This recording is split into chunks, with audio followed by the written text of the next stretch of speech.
তো এটা হচ্ছে খাকেতির একটা বিখ্যাত চার্চ, যেটা জর্জিয়ার পূর্ব দিকে অবস্থিত। পূর্ব দিকের একটা প্রদেশ বা এরিয়া বলতে পারেন। তো এখানে টোটাল দুটো চার্চ রয়েছে। এটা 1823 খ্রিস্টাব্দে তৈরি হয়েছে, মানে আজ থেকে প্রায় 202 বছরের পুরনো, এবং এটা রিসেন্টলি তৈরি হয়েছে, যেটার এখনো 100% কাজ কমপ্লিট হয়নি, ওয়ার্কিং ইন প্রগ্রেস রয়েছে। বাট এটা কিন্তু একটা সুন্দর, খুবই সুন্দর একটা চার্চ।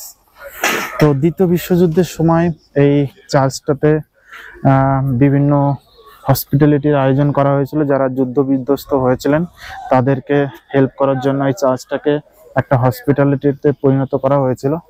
এবং এর মধ্যে এই চার্চটার যে পুরো আকৃতিটা পার্সিয়ান রাজা দ্বারা ভেঙে ফেলা হয়েছিল, তো তারপরে অ্যাজ ইট ইজ এটাকে রেখে দেওয়া হয়েছে, এবং তার পরিবর্তে এখানে একটা নতুন চার্চ তৈরি করা হয়েছে, যেটা আজকের দিনের মডার্ন চার্চ। তো আমরা ভিতরে গিয়ে এক্সপ্লোর করেছি এবং এর আশেপাশে ঘুরে এক্সপ্লোর করব।